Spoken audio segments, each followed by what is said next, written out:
Liebe Zuschauerinnen und Zuschauer, in der heutigen Sendung geht es um das Leid und die Leiterfahrungen einer religiösen Minderheit, die Uiguren. Über 10 Millionen Uiguren leben in der Provinz Xinjiang im Westen Chinas.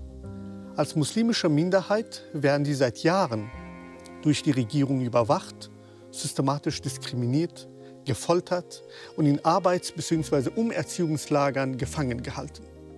Aber warum? Und was bedeutet diese Leiterfahrung für ihren Glauben? Über diese und weitere Fragen spreche ich heute zum einen mit Andili Mehmet Kerim, Naturheilpraktiker und Präsident des Uigurischen Vereins der Schweiz, und mit Paula Schrode, Professorin für Religionswissenschaften mit Schwerpunkt Islam an der Universität Bayreuth. Herzlich willkommen. Dankeschön. Lieber Herr Mehmet Kerim, Sie sind Uigure, leben seit 20 Jahren schon nun in der Schweiz. Was vermissen Sie am meisten, wenn Sie an Ihre erste Heimat denken? Zu viel eigentlich. Ich bin seit mehr als 23 Jahren nicht mehr in Osttürkestan gewesen, in meiner Heimat. Das ist natürlich nicht freiwillig. Ich gehe nicht freiwillig zurück. Ich vermisse natürlich meine Verwandten, Familie, meine Kollegen. Ich bin dort geboren, dort aufgewachsen, dort in das Studium, an die Uni gegangen, und ich vermisse natürlich sehr viel. Haben Sie auch ein Stück Uigurisches mitgenommen? Was ist typisch uigurisch in Ihrem heutigen Leben? Jetzt gerade habe ich nicht, habe ich kein irgendwas mitgenommen. Aber das Herz schlägt immer uigurisch, und besonders heutzutage, wie Sie auch vorhin erwähnt haben, die Uiguren haben eine wirklich sehr, sehr tragische Situation. Die Uiguren stehen eigentlich vor der Vernichtung, Auslöschen. Und das macht sehr schwer. Und dieses Herz tragen wir für unser Volk, für unsere Nation und auch für heutige Tragödie. Klar. Liebe Frau Schrode, Sie haben unter anderem Türkologie studiert. Ein Schwerpunkt Ihrer Arbeit betrifft Islam und Gesellschaft in Osttürkestan. Sie haben aber auch Feldforschung im uigurischen autonomen Gebiet in Xinjiang gemacht. Was hat Sie am meisten beeindruckt dort? Ja, dass ich einen Forschungsaufenthalt dort machen konnte, das ist schon einige Jahre her. Das war 2004. Und die Gegend hat sich seither stark verändert. Wenn ich heute zurückdenke an die Zeit, dann denke ich manchmal, damals war noch alles in Ordnung. Ich habe noch wirklich an uigurischem Leben teilnehmen können. Ich konnte mit den Menschen in engem Kontakt leben, ja.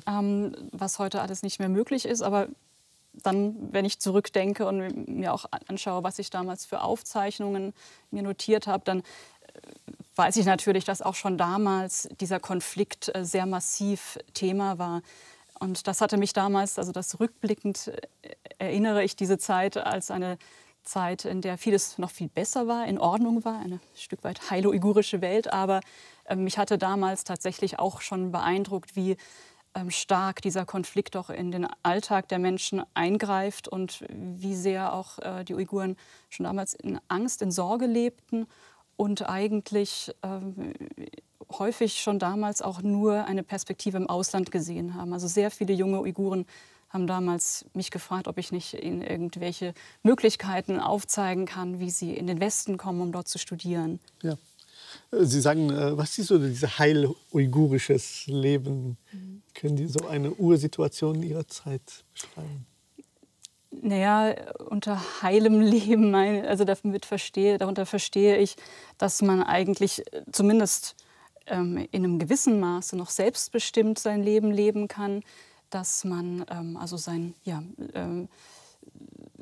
seine Würde, seine Privatsphäre zumindest eben im privaten Raum zum Beispiel aufrechterhalten kann, dass man mit seinen Kindern in seiner Muttersprache sprechen kann, dass man die Dinge so macht, wie man sie für richtig hält, dass man seine Toten auf die Art und Weise bestattet, wie man es als richtig empfindet. All diese Dinge die den Menschen also zu einem Kulturwesen machen, dass man eine Kultur hat, eine eigene Art und Weise, Dinge zu praktizieren und eben auch ein Mensch in Gesellschaft zu sein. Also Menschen leben ja auch durch die Gemeinschaft. Das hat noch existiert. Zwar unter diesem Horizont, der Staat ist im Prinzip irgendwie unser Gegner und wir werden hier immer weiter bedrängt, aber es gab diese Freiräume noch, in denen wirklich uigurisches Leben stattgefunden hat. Wie gesagt, relativ. Im Grunde genommen beschreiben Sie Normalitäten für uns heute in Mitteleuropa. Ja. All das, was Sie beschreiben, was Sie als Heil beschreiben, das zeigt auch vielleicht auch die Tragödie, worauf wir gleich auch zu sprechen kommen. Allerdings könnte man genau das, was ich gerade beschrieben habe, eben genau aus der anderen Perspektive auch beschreiben und zeigen, was damals schon auch alles nicht mehr möglich war. Also ich habe vieles auch damals gehört, was Leute mir erzählt haben. Ja, früher konnten wir dieses und jenes machen, diese Feste gab es, diese Bräuche, diese Pilgerfahrten.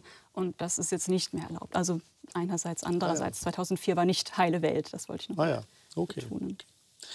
Sie, lieber Mehmet Kerim, Sie leben heute mit Ihrer Frau, eine Uigurin aus Kasachstan und 2 Kindern im Kanton Aargau. Dort betreiben Sie auch eine Naturheilpraxis, die auf traditionelle chinesische Medizin spezialisiert ist. Vor 4 Jahren hat Ihr Vater Sie gebeten, ihn nicht mehr anzurufen, weil die Gespräche abgehört werden. Haben Sie sich daran gehalten?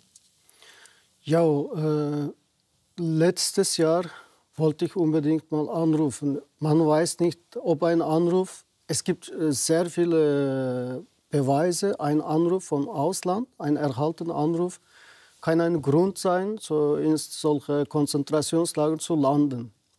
Es gibt hunderte Beispiele von unseren Kollegen, welche in Deutschland leben oder in der Schweiz, in Amerika und so. Es war Januar 2017 einmal so, das war der letzte Anruf von mir her. Er hat gesagt, vielleicht rufst du im Moment nicht so häufig an und vielleicht nicht. Sehr leise hat er das gesagt und okay. Ich habe nicht angerufen, ein ganzes Jahr, so 17, 18 auch nicht. Aber man ist immer in einer Schwierigkeit und man weiß nicht, wie die Familie geht. So einfach die Verwandten, nicht nur der Vater. Ich weiß es nicht wirklich, wie es meine gesamte Verwandtschaft geht jetzt. Also verstehe Sie richtig, dass Sie sagen, dass Sie nicht wissen, ob Ihre Familie noch am Leben ist dort? Mein Vater zum Beispiel. Und ich habe letztes Jahr im Juni, ich habe angerufen. Seine Natel-Nummer und unsere Festnetznummer. Und beide kamen als ungültige Rufnummer. Ja. Und dann habe ich, wenn ich ihn nicht erreiche und ich kann nicht andere anrufen, also ich kann schon, aber man weiß nicht, ob ein Problem wird für diese Leute, weil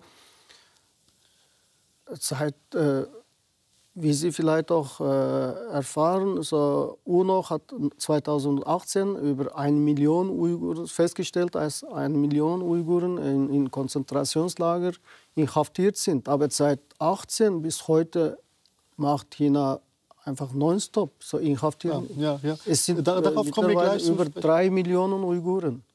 Ja, klar. Darauf kommen wir gleich noch detailliert zu sprechen. Wir sehen einige Bilder von Ihnen. Wir sehen Sie mit Ihrer Frau Mutter. Sie ist verstorben. Ja. Und dann noch mit Ihrem Vater. Warum wollten Sie, dass wir sein Gesicht unkenntlich machen? Ja, eigentlich die wissen, wer mein Vater ist. Trotzdem... wie gesagt, wir leben, nicht nur ich als Uigure, welche im Ausland leben, in Osttürkestan sind sowieso eine Hölle, das Leben für die Uiguren. Wir sind in so einer Schwierigkeit, ein Dilemma. Soll ich mit meinem Vater anrufen, meine Familie anrufen? Soll ich mein Foto von meinem Vater zeigen oder nicht? Ja. Es ist Angst eigentlich, wegen Angst. Und ich weiß, ob das nützt, wenn ich nicht zeige, ob die Chinesen das nicht merken oder nicht. Das ist klar, die wissen, wer er ist. Aber trotzdem will ich irgendwie vielleicht so schützen.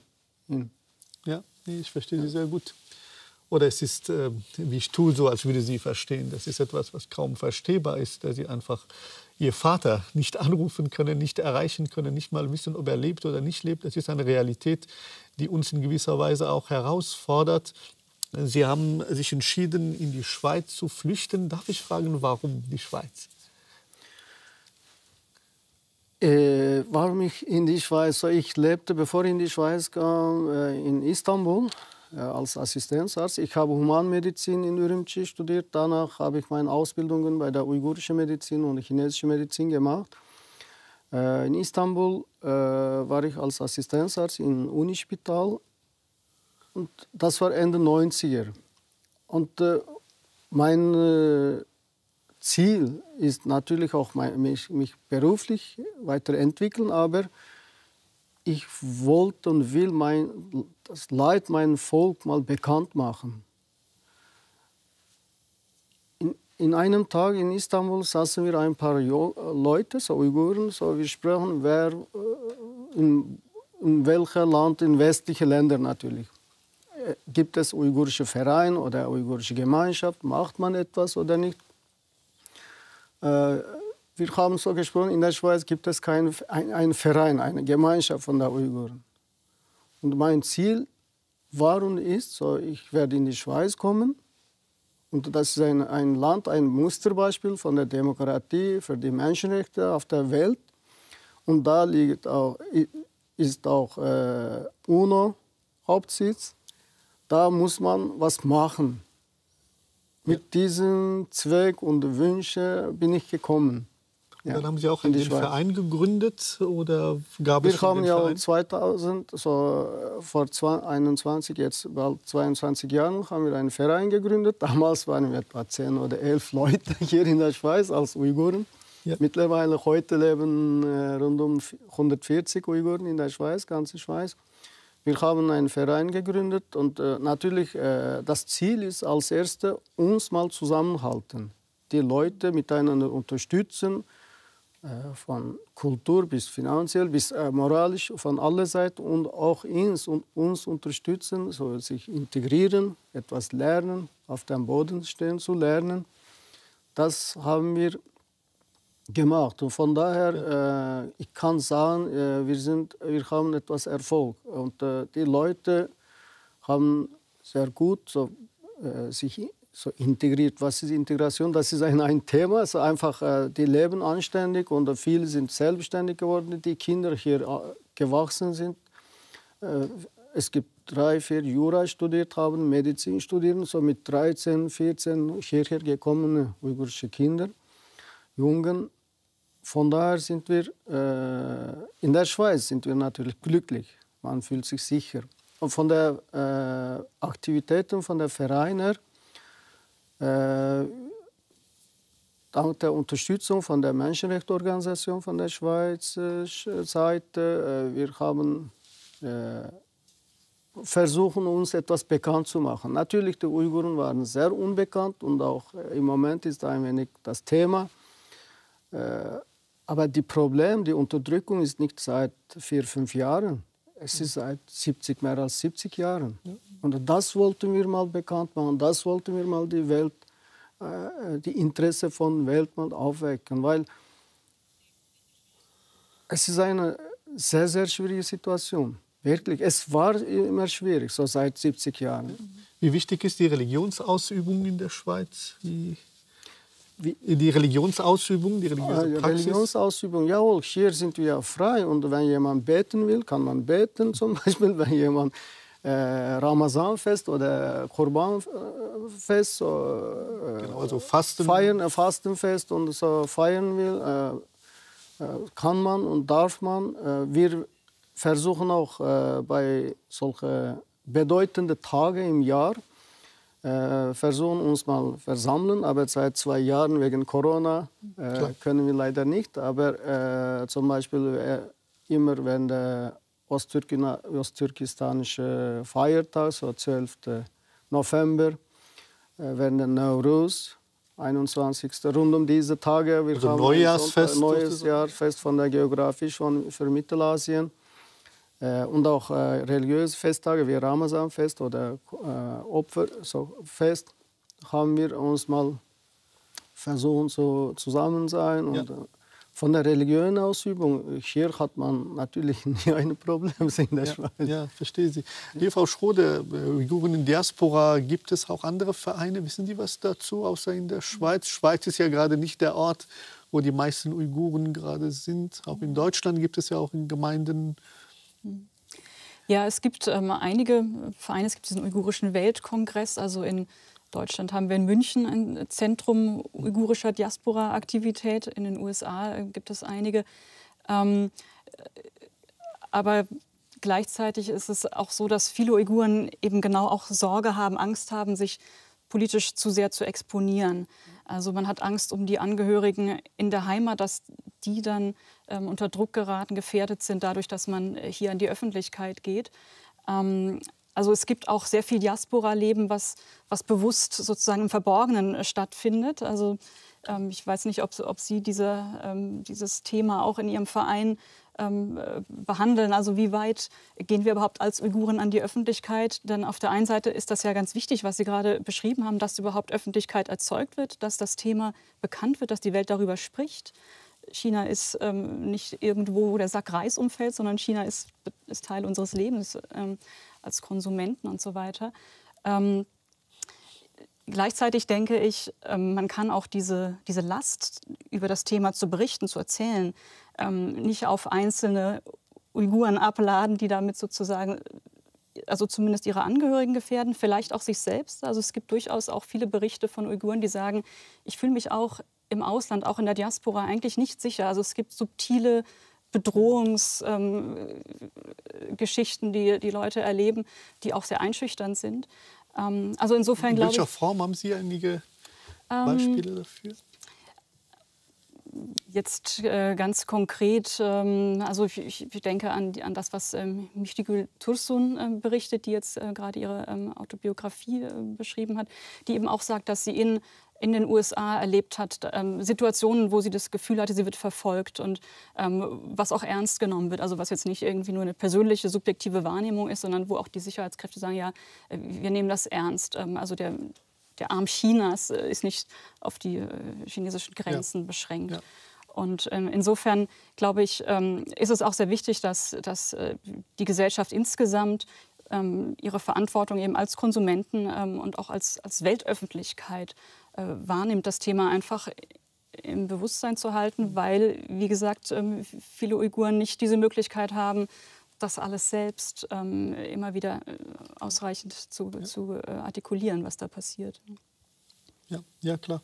Wir werden auch über die persönlichen Erfahrungen noch einmal zu sprechen kommen. Aber lassen Sie uns zunächst, liebe Frau Schrode, einige Fakten schaffen. Denn mir scheint es so, dass das Leid der Uiguren, überhaupt Uiguren als Phänomen, doch ein sehr ungehörtes, ungesehenes ist weltweit. Auch in unserer Gegenwart scheint mir nicht wirklich eine zentrale Rolle zu spielen. Daher, was sind eigentlich die Uiguren? Wer sind die Uiguren? Was ist das für eine Ethnie? Wenn Sie einige Fakten schaffen würden. Ja, die Uiguren sind ein türksprachiges Volk. Also sie sprechen eine Sprache, die mit dem Türkischen verwandt ist. Diese Sprache ist dadurch auch sehr nah am Usbekischen beispielsweise. Also es gibt ja verschiedene Völker in Zentralasien, die verwandte Sprachen sprechen. Das Uigurische eine davon. Die Uiguren leben also in der westlichsten Provinz Chinas, also in der Region Xinjiang, die angrenzt an verschiedene zentralasiatische Staaten.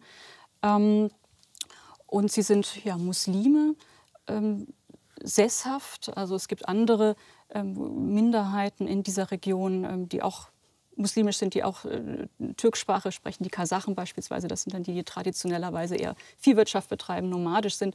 Aber die Uiguren gehen im Prinzip auf türksprachige Bevölkerungen zurück, die eigentlich seit dem 10. Jahrhundert die Region Xinjiang dominieren und seit dem 10. Jahrhundert oder zumindest als Muslime seit dem 10. Jahrhundert die Region dominieren. Es gab schon vorher türkischsprachige Gruppen, die dann aber auch noch buddhistisch waren. Also es ist eine lange Geschichte.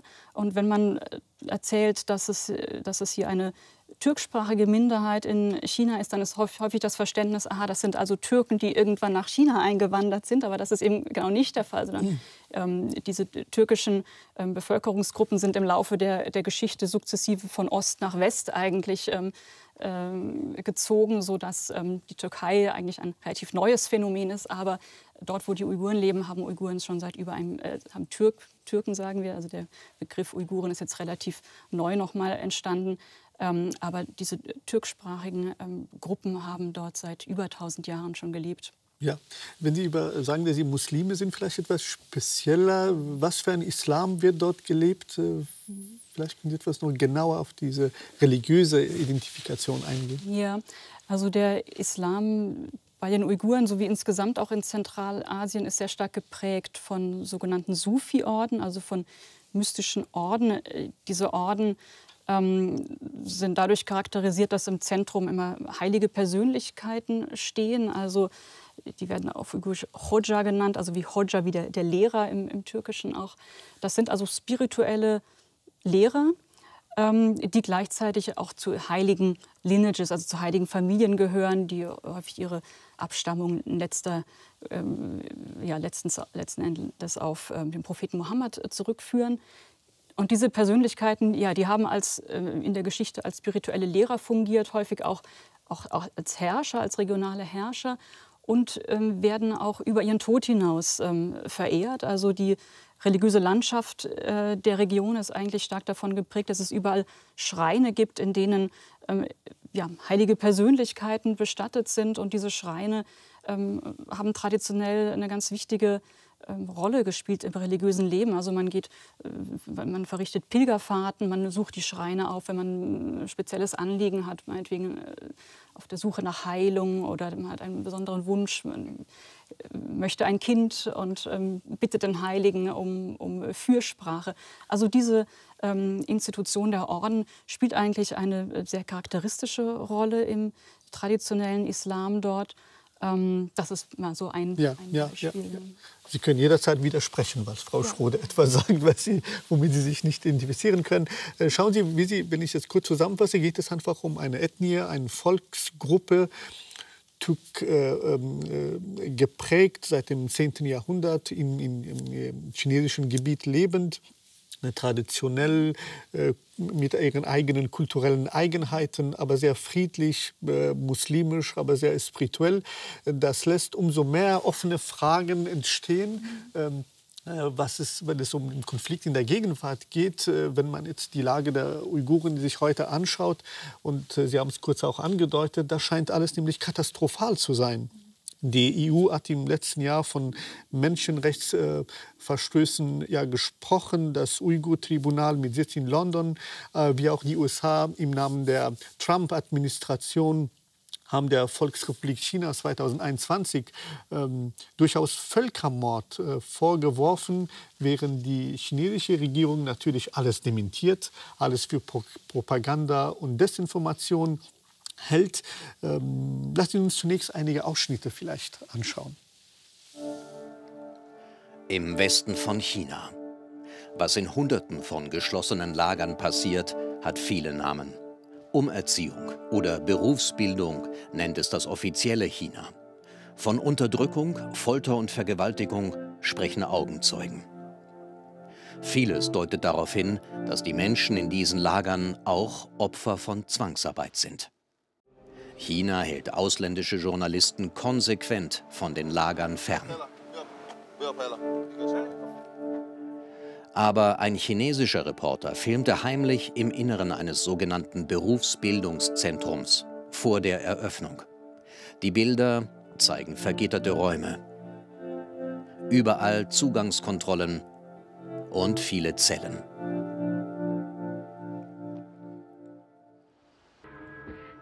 Wir sind nach Utrecht in den Niederlanden gereist, um mehr zu erfahren über die Vorgänge in diesen Lagern. Dort treffen wir eine Augenzeugin, eine der ganz wenigen.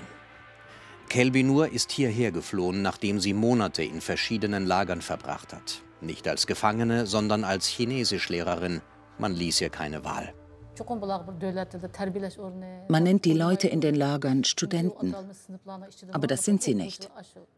Sie haben weder Bücher, noch Stühle, noch Pulte. Die Chinesen wollen mit diesen Lagern nur eines: alle Uiguren einsperren und ihnen jede Freiheit nehmen. Sie schlafen auf dem nackten Betonboden. Sie müssen die Toilette zu bestimmten Zeiten aufsuchen. Sie dürfen nicht mal Wasser trinken, wann sie wollen. Das einzige Ziel ist es, die Kultur der Uiguren zu zerstören. Kelbinur hat China vor 18 Monaten verlassen. Sie hat keine Angst, ihr Gesicht zu zeigen, weil sie keine Familie hat in China. Was sie erlebt hat, verfolgt sie bis heute. Vor allem die Schreie der vergewaltigten Frauen. Regelmäßig sind Polizisten während meiner Kurse ins Lager gekommen und haben sich eine junge Frau geholt. Kurz danach hörte man sie schreien, manchmal 2 Stunden lang. Einige Tage später ist die junge Frau dann wieder aufgetaucht. Sie konnte kaum noch gehen. Sie konnte sich kaum noch auf den Beinen halten. Ja, schwer auszuhaltende Bilder. Was empfinden Sie, wenn Sie diese Bilder sehen?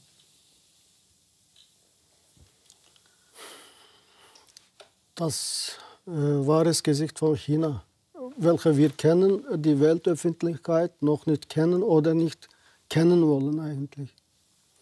Sie ist ein Zeugen und solche Zeugen haben wir mehrere, heute etwa 9 Personen, haben gleiche Aussage geäußert. Und die waren nicht in einem Lager, so verschiedene. Die kennen miteinander auch nicht so Zeugen. Zum Beispiel 2020 haben wir einen Zeugen von Schweden, Sairagul Sautbay, hier in die Schweiz eingeladen, unser Verein mit der Gesellschaft für bedrohte Völker der Schweiz zusammen. Und sie hat auch Vorträge gehalten und über sie, oder sie hat auch ein Buch geschrieben. Es ist einfach brutal. Und das, als Uiguren, wir kennen das. Und seit 4, 5 Jahren, es ist eine Masse, eine sehr große Masse, über Millionen sind inhaftiert worden. So alle werden zwangssterilisiert, so die Frauen und die Männer bekommen die Pillen. Und das werden wir vielleicht weiter besprechen. Aber dieses Bild ist für mich natürlich schockierend, tragisch, traurig. Aber das ist nicht neu für uns, für Uiguren. Wir haben auch von unseren Eltern, Großeltern auch gehört.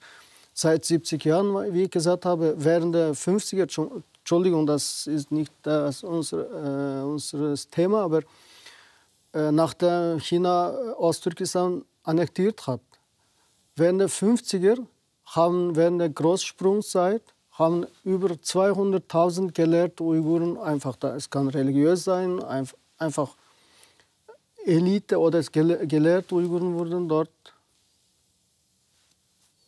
getötet worden.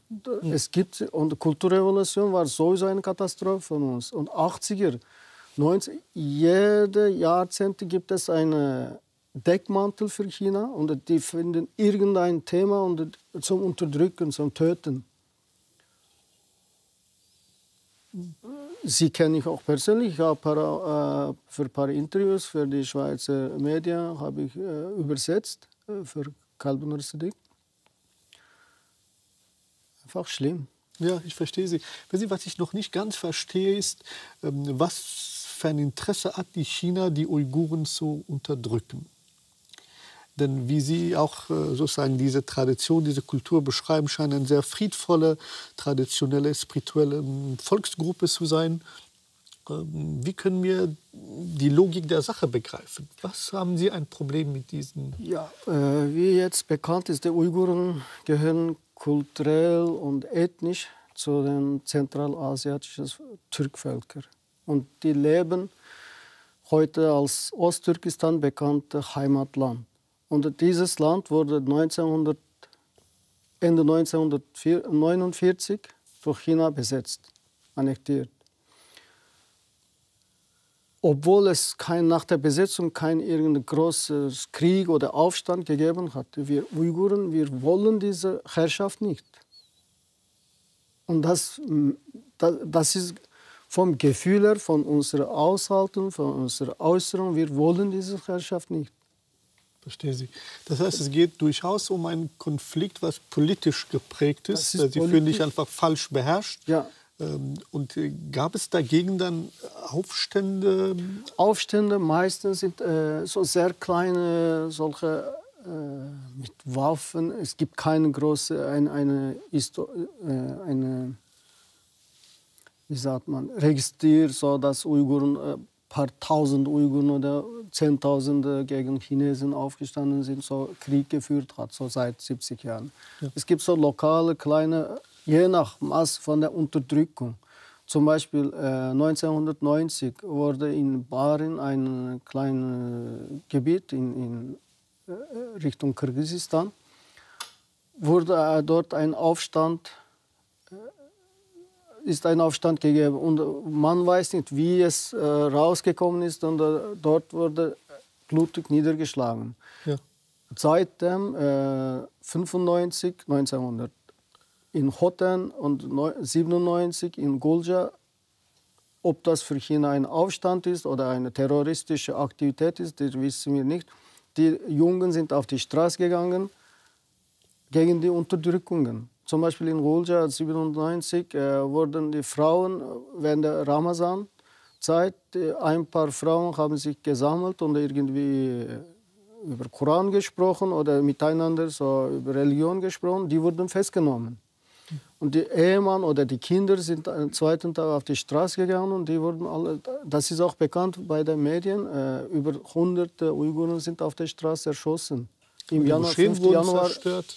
Moscheen wurden zerstört, liest man, 16.000 Moscheen sollten zerstört gewesen sein. Ja, das ist alltägliche Sache in Osttürkestan. Zum Beispiel die älteste Moschee, was wir heute wissen, in Keria, in Hoten, so über 800-jährige Moschee, man findet jetzt nicht mehr eine riesige Moschee.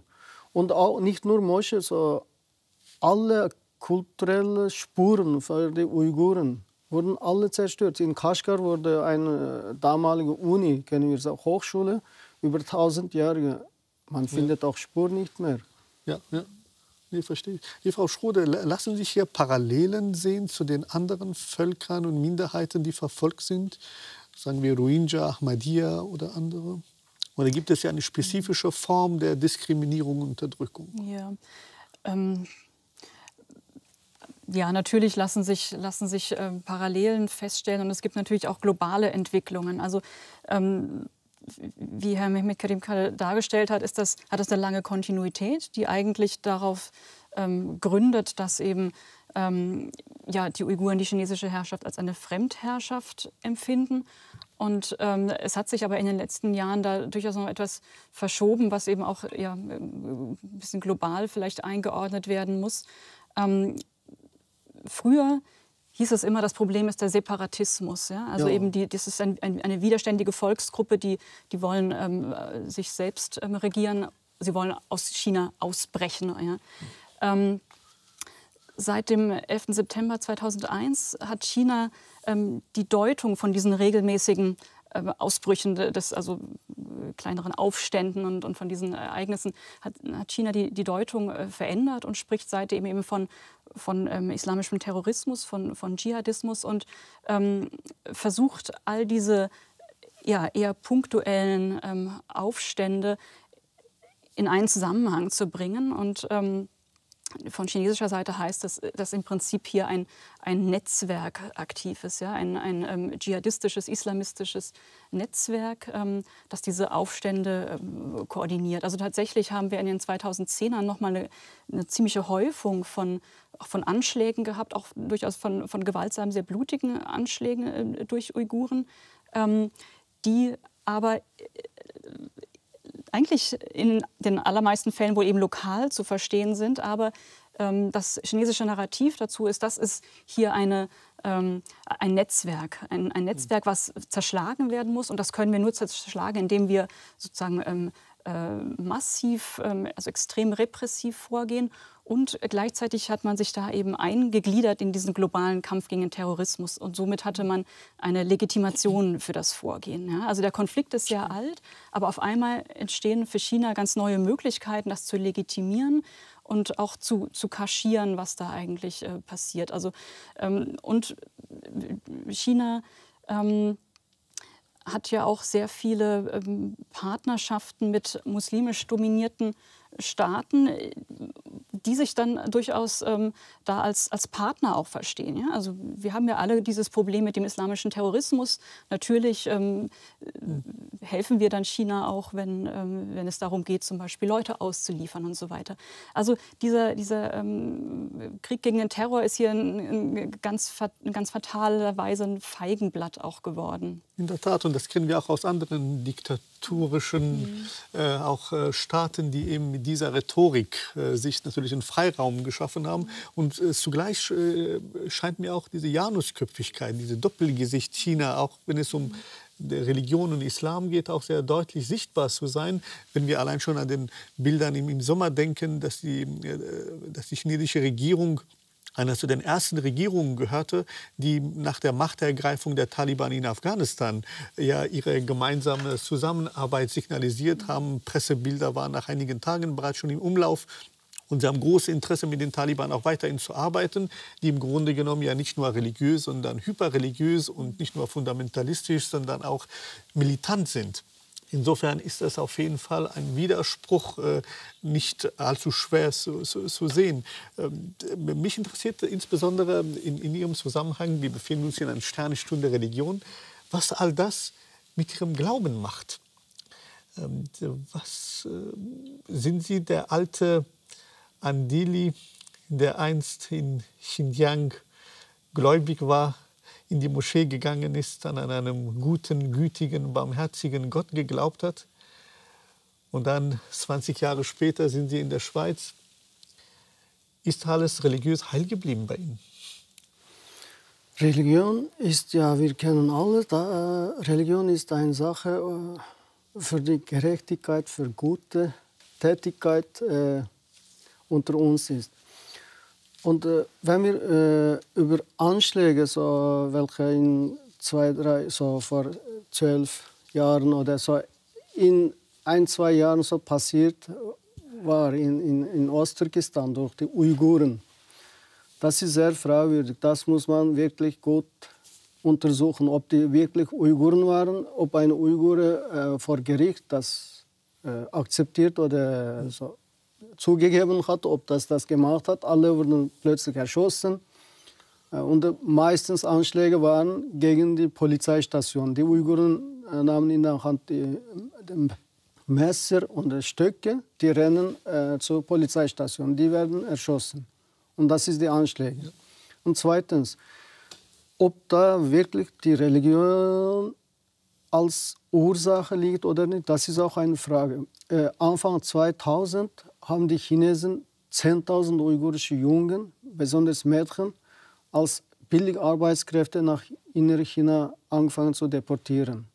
Und das war eine riesige Unruhe in der Familie. So, man will nicht eigenes Tochter nach China schicken, weil man keinen festen Vertrag hat, wann sie zurückkommen würden. Das wusste man nicht. Und plus, während 100.000 Chinesen nach Osttürkestan kommen für die Arbeit, die deportieren die jungen Mädchen nach China. Deswegen ist ja auch 2009 diese Unruhe oder das Massaker in Urumqi passiert, wegen dieser Deportierung. Und als eine Beamte, ich arbeitete bei der Gesundheitsdirektion in Autonomieregion. Ich durfte nicht in die Moschee gehen. Das war klar angeordnet von der Peking, von sogenannter Autonomieregierung. Und man durfte nicht in die Moschee gehen als Beamte. Ja gut, die Leute, welche Dörfer oder so, manche sind gegangen. Und China, wie Sie sagen, hat immer zwei Gesichter. Sie können sehr gut spielen. Ich, wie Millionen Uiguren, ich kenne mich als Muslim. Wie viel ich praktiziere, das ist meine Sache. Zwischen den Uiguren hat das nie als ein Thema gegeben. Niemand hat jemanden kritisiert, weil man nicht religiös war, oder jemand kritisiert, weil er 5-mal gebetet hat. Bei den Uiguren, das war nie ein Thema. Und hier, wie vorhin gesagt, so, wenn ich beten will, kann ich. Das ist in der Schweiz, meine ich. Und von der Religion her, ich bin nicht anders geworden. Wie ich war, bin ich immer noch gleich. Als ein Muslim oder als ein Uigur. Aber darf ich noch einmal nachfragen? Ja. Also sozusagen von Angesicht zu Angesicht.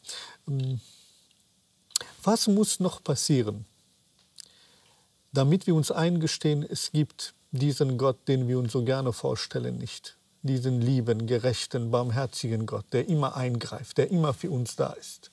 Mir geht es nicht um eine abstrakte Frage, warum es Leid auf dieser Welt geht. Damit machen sich Theologinnen und Theologen zu leicht. Mir geht es um Menschen mit einem Gesicht, mit Menschen mit einem Glauben. Egal was passiert, ist alles gut? Oder wann rebellieren wir auch gegen den Ewigen, der alles auch zulässt in gewisser Weise? Insofern ist meine Frage, ist Ihr Glaube unerschütterlich? Das spielt, die Menschlichkeit ist wichtig. Und Chinesen sind die Menschen, nicht Gott. Die taten diese böse Tätigkeit oder die praktizieren diese böse Tätigkeit bei uns, bei den Uiguren. Und von der Menschlichkeit, der Religion ist eine Seite. Und zuerst, wir sind ja Menschen. Wir haben miteinander Gefühl. Und von daher konnte man dieses Thema besprechen. Der Gott hat das nicht verordnet für die Chinesen und für die Uiguren. Die Chinesen haben unser Land annektiert und die unterdrücken die Uiguren. Und nicht nur Unterdrückung. Unterdrückung ist ein Wort geworden, wie auch dieses Gericht festgestellt hat, es passiert dort ein Völkermord. Wir haben gesprochen, über 3 Millionen Uiguren sind inhaftiert worden. Und die Kinder von diesen Uiguren, 100.000 Kinder sind an die chinesische Familie verteilt worden oder die unterrichten im Internat, natürlich in Chinesisch. Und man sieht auch manchmal, sehr selten bei den Social Media, so die Kinder so ganz chinesische Tradition bekleidet sind und man fragt ihn oder sie, wer bist du? Ich bin ein Chinese. So schreien die. Und das ist eine Entfremdung von eigener Herkunftskultur, Religion, alles. Und das ist eine typische Sinisierung. Ich verstehe Sie. Von daher, wenn wir zusammenfassen, Religion, Glauben, ist überall in der Welt, jemand glaubt an Gott, jemand glaubt in ein anderes. Das ist eine freie Sache. Ja. Aber als Mensch, was wir spüren, was wir fühlen oder was wir machen gegen solche... Ja. Nee, Sie überzeugen mich sehr gut. Wissen Sie, wenn wir einfach zurück zu Ihrer auch persönlichen Geschichte kommen, ich werde stutziger und frage mich auch währenddessen, vor dem Hintergrund dessen, was Sie auch am Anfang und über Ihr Vater auch erzählt haben, wie stark diese Gefahr eigentlich ist, die Sie auch spüren in der Gegenwart. Haben Sie noch Kontakt zu Familienmitgliedern, zu Freunden, die noch dort leben, oder haben Sie jede Form der Bindung verloren? Ich habe verloren. Vater war einzige Verwandt nicht natürlich. Und es ist auch so, er ist über 70. Vom Gefühl her, wie ich vorhin gesagt habe, man ist in einer Schwierigkeit. Wir kennen die Brutalität von der chinesischen Regierung. Trotzdem denkt man, er ist schon alt und vielleicht bekommt er nicht so ein Problem. Ich rufe ihn mal an. Und restliche Familienmitglieder, Verwandten oder meine andere Bekannten, ich kann nicht. Ich will nicht, dass sie Schwierigkeiten haben. Und jetzt, heute bin ich bei Ihnen und seit Jahren war ich immer ein bisschen an den Medien oder so, was wir organisiert haben, dass ich bin ein Terrorist für China. Und Terrorist, dieser Begriff oder dieser Name ist für die Uiguren, die Chinesen geben sehr einfach an die Uiguren. Rektor von meiner Uni, Khalmurat Gopur, vielleicht kennen Sie, und der ist auch verschwunden seit, wir wissen, er ist verhaftet worden. Der war prominenter Arzt und sehr bekannt in ganz China. Er hat Schulmedizin studiert, chinesische Medizin studiert. Er war Rektor von einer großen medizinischen Uni. Und er ist wegen nationalistisches Gefühl. Ja. Und es ist so komisch. Es ist sehr einfach, einen Uigur in sein Gefängnis zu verstecken oder Internierungslager oder Konzentrationslager zu stecken. Und ja, die finden irgendwas und sie haben kein Recht, sich zu verteidigen. Aber, liebe Frau Schrode, kann sozusagen das Programm der chinesischen Regierung aufgehen, die Religion der Uiguren auszumerzen? Ja, ehrlich gesagt, ich weiß gar nicht so genau, was das Programm tatsächlich, also wie sich die Chinesen das Ende dieser Geschichte vorstellen. Also es ist klar, dass jeder Staat das Recht dazu hat, irgendwie tatsächlich also Sicherheit herzustellen, Terrorismus zu bekämpfen, das ist ja alles vollkommen klar. Aber das ist genau nicht das, was dort passiert, sondern, wie Herr Mehmet Karim gerade erzählt, ja, das ist ein irgendwie anderes Programm. Und ja, was am Ende davon übrig bleibt, also was die Vision der chinesischen Regierung ist, ist mir nicht ganz klar. Also befriedet man auf diese Art und Weise ein Land? Ich kann mir das nicht vorstellen. Wie es der Religion ergehen wird, das ist in der Tat eine ganz offene Frage, denke ich. Also wir haben ja in der Religionsgeschichte viele Beispiele dafür, wie Religionsausübung unterdrückt wurde, wie unter Zwang Religionen neue Wege finden mussten, sich neu anzupassen, sich neu zu organisieren, um zu überleben. Wir haben das Beispiel der Sowjetunion, wo phasenweise die Religionsausübung sehr stark in den privaten Raum verlegt werden musste. Und es gibt viele Beispiele davon, wie Religionen oder religiöse Gruppen solche Phasen der Unterdrückung, der Verfolgung überlebt haben. Oder auch ein ganz anderes Beispiel, die Zerstörung des jüdischen Tempels hat dazu geführt, dass die Tradition sich auch ganz neu organisieren musste. Aber es muss irgendwie eine Form der Kontinuität geben, es muss eine Möglichkeit geben, es muss Freiräume geben, mit denen man dann auch umgehen kann. Und im Prinzip sind diese ganzen Freiräume genommen, die man sich eigentlich nur vorstellen kann. Ja. Also die Überwachung geht ja wirklich bis in das Privateste, bis in die Privatsphäre, bis in die Häuser, bis in die Wohnung, bis in die Familien hinein.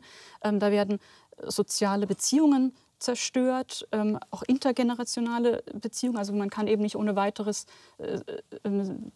seine Vorstellung an die nächste Generation weitergeben. Es gibt dieses Programm, das Chinesen in uigurische Haushalte geschickt werden. Sie leben dort. Also es gibt keine Rückzugsmöglichkeiten. Also diese Menschen berichten dann, was passiert in den Familien. Und wenn dann berichtet wird, ja, da wird Religion praktiziert, dann ist es natürlich klar, wohin das führt. Insofern, die Überwachung ist so total, dass eigentlich die Nischen mittlerweile wirklich fehlen, in die man sich zurückziehen kann. Also nochmal darauf zurückzukommen, auf diese Autobiografie von Mihrigül Tursun, die jetzt gerade erscheint. Sie erlebt ja diese Totalüberwachung, also ist eine Uigurin, die jetzt also Asyl in den USA gefunden hat. Die war mehrfach inhaftiert und nach ihrer Entlassung lebte sie bei ihren Eltern jeweils wieder, aber mit Überwachung zu Hause. Das heißt, sie beschreibt, wie in der Familie keine offene Kommunikation mehr stattfinden kann. Also man spricht nicht über das Erlebte, man spricht eigentlich gar nicht, weil man ständig unter Bewachung ist. Und sie beschreibt, wie sie dann überlegt immer, ob sie nicht mal heimlich vielleicht im Bad beten kann. Und sie traut sich das nicht. Sie hat das so verinnerlicht, diese Angst, überall überwacht zu sein. Und sie sagt, das Einzige, was ihr noch bleibt, also ihre Beziehung zu Gott sei in der Zeit eigentlich noch stärker geworden, weil das sozusagen das Letzte ist. Darauf zieht sie sich zurück. Das ist das Innerste, was ihr niemand nehmen kann. Nur diese verinnerlichte Religion, die kann auf Dauer nicht überleben. Also ja, selbst Traditionen, die so eine Idee der Verinnerlichung auch als Ideal vielleicht auf die Spitze getrieben haben, also so ein protestantisches Christentum, ja, Religion ist ja nur was Innerliches. Auch so eine Religion kann nicht überleben ohne ohne Kirchen, ja, ohne rituelle Versammlungen, ohne Praxis einfach. Das heißt, und Lebensräume sozusagen. Genau, also man braucht ein soziales Umfeld, Religion braucht ein soziales, auch ein materielles Umfeld, um existieren zu können. Lieber Frau Schröder, wenn wir einfach da sind, ich verstehe die Weltgemeinschaft nicht und die Kritik, die kaum hörbar ist. Also weder das Internationale Strafgerichtshof in Den Haag noch nationale Gerichte haben wirklich die Unterdrückung der Uiguren zum eigentlichen Thema gemacht. Ja, auch das UN-Hochkommissariat für Menschenrechte hat noch keine juristische Bewertung der dort stattfindenden Unterdrückung und Diskriminierung vorgenommen. Woran liegt das? Vielleicht nenne ich mal zwei Gründe, es gibt sicherlich mehr. Also ein Grund ist natürlich die enorme Macht Chinas. Also man kann nicht ohne weiteres dieses Land irgendwie in die Knie zwingen, zu einer neuen Politik zwingen. Also es ist ja nicht so, dass das überhaupt nicht angesprochen wird, überhaupt nicht berichtet wird. Aber ja, es fehlt tatsächlich der Hebel. Eine andere Sache ist auch noch mal diese Doppelgesichtigkeit, die schon angesprochen wurde. Biden hat von einem Genozid gesprochen. Ich würde eher von einem kulturellen Genozid sprechen, weil man den Menschen eben wirklich das Menschsein nimmt. Ja? Aber auch das ist ja durchaus subtil und es wird nach außen auch was ganz anderes gezeigt. Also Herr Mehmet Kerim hat erzählt, wie alles zerstört wird, was uigurische Kultur ist. Also bis hin eben tatsächlich zu Gebäuden. Ja? Aber es wird nicht nur zerstört, sondern es wird auch einfach enteignet und angeeignet. Also es passiert eine kulturelle Aneignung durch die chinesische Regierung. Also uigurische Kultur wird dann umdefiniert zu einer lokalen Variante chinesischer Kultur. Und damit bekommt die chinesische Regierung die Deutungshoheit darüber. Und die chinesische Regierung verwaltet das auch. Das heißt, viel wurde zerstört tatsächlich. Manches wurde aber auch einfach musealisiert. Ja? Also wir haben zum Beispiel vorhin erzählt von den Schreinen, von diesen heiligen Orten. Nicht alles ist zerstört, sondern manches hat eben jetzt ein Kassenhäuschen. Man zahlt Eintritt, man darf das besichtigen, aber es ist nicht mehr kulturelles Eigentum der Uiguren. Und die Uiguren können dort nicht ihre Kultur pflegen. Das ist verboten, das ist nicht möglich. Ja? Aber gleichzeitig entsteht natürlich oder wird das Bild nach außen vermittelt, wir wertschätzen ja die kulturelle Vielfalt in unserem Land. Wir sind ja stolz darauf, wir zeigen das ja. Unsere Tänze werden ja aufgeführt, das kann man ja im Fernsehen sehen. Das ist eben aber eben kulturelle Aneignung und gleichzeitig Enteignung, weil den Uiguren das tatsächlich genommen wird. Also das findet statt nur in Rahmen, die von der chinesischen Regierung vorgegeben sind. Ich verstehe Ihre Beschreibung sehr, sehr präzise. Was aber das macht das Problem noch größer sozusagen. Okay. Sie haben einmal das politische sozusagen Thema angesprochen, aber ökonomisch ist es ja auch eine Frage. Sie werden auch zu Zwangsarbeit ja verurteilt, sollen aber zu einer Arbeit, die natürlich von globaler Bedeutung ist. Es sollen über 82 Firmen noch daran beteiligt sein, sozusagen an sich von dieser Arbeit auch profitieren. Darunter also unterschiedliche Sektoren, ob Apple, BMW oder Huawei oder wie sie auch alle heißen, die sind alle global da. Kein Widerstand? Soll alles so sein, wie es ist, weil wir nicht ganz alles subjektiv beurteilen können, weil sie uns nicht erlauben? Denn so wie Sie es beschreiben, und Sie sind jetzt nicht Teil des uigurischen Volkes, sondern Sie sind einfach eine Wissenschaftlerin, die sich einfach akademisch damit, so gut wie es geht, wie akademische Arbeit neutral auch befasst.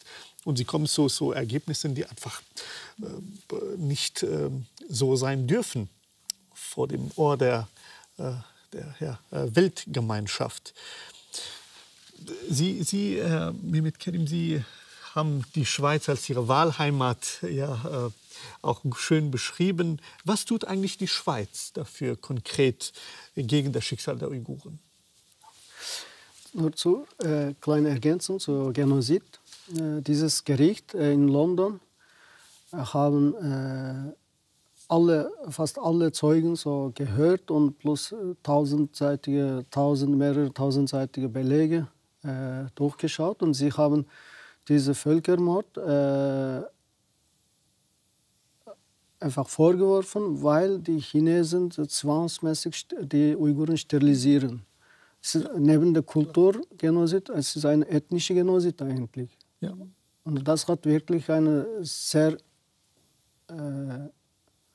tragische Konsequenz für die uigurische Gemeinschaft, ja, für die Uiguren. Die Schweiz, jawohl. Die Schweiz hat seit Jahren Schweiz hat einen Menschenrechtsdialog mit der chinesischen Regierung. Seit Jahren hat Schweiz die Uiguren thematisiert. Das wissen wir und dafür wir sind auch dankbar. Aber Schweiz hat auch sehr große wirtschaftliche Beziehungen mit der chinesischen Regierung und das macht vielleicht auch schwierig für die Schweizer Regierung und viele Firmen sind dort tätig und Schweiz konnte man konnte mal klar sich ausdrücken. Wirtschaftliche Beziehung ist auch gleichwertig mit den Menschenrechten sollte sein. So, Schweiz hat dieses Recht, weil in der Schweiz kann man 3, 4 Sprachen sprechen in einem Land ohne Problem und Glauben von der Freiheit, also Meinungsfreiheit, alle. Von daher Schweiz konnte noch mehr konkret sich ausdrücken gegen heutige Situation. Ja, vielen Dank. Wir sind auch leider dem Ende unserer Sendung angekommen. Herr Mehmet Kerim, wenn Sie wieder Ihren Vater sprechen, was wird das Erste sein, was Sie ihm sagen würden? So, wie geht es dir? Wie geht es dir? Ja. Einfach, es ist sehr einfach, die Wörter so zu hören und zu sprechen. Ich habe keinen Kontakt mehr, so ich habe kein Herz. Es sind nicht nur ich. Das gilt für alle Uiguren, welche im Ausland, außerhalb Osttürkistan leben. Ja. Und wie gesagt habe, jetzt wird bald 4 Jahre. Es ist gerade 5 Jahre, so von 17, 5 Jahren. Im Januar war es. Ich weiß nicht, ob es 11. oder 17. Januar einmal mein letztes Telefon hat.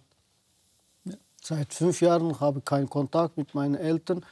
Vater. Und wie gesagt, das kommt raus. Aber was man spürt, kann man jeder bei sich mal vorstellen. Ich wünsche für niemand so etwas. Ja. Aber man kann bei sich das mal spüren lassen, dieses Gefühl. Haben Sie vielen Dank für das klärende und bewegende Gespräch. Dankeschön. Danke. Nächste Woche begrüßt Sie hier meine Kollegin Olivia Röhlin zusammen mit dem kanadischen Autor, Historiker und Publizisten Michael Ignatieff. Sie gehen der Frage nach, wie finden wir Trost in einer säkularen Welt? Und wie ist es uns über Jahrtausende gelungen, Traditionen des Trosts zu erschaffen? Jetzt gleich anschließend erwartet Sie die Sternstunde Philosophie mit der sehr aktuellen Frage Impfen gegen Corona, Freiheit oder Pflicht. Ihnen einen nachdenklichen Sonntag.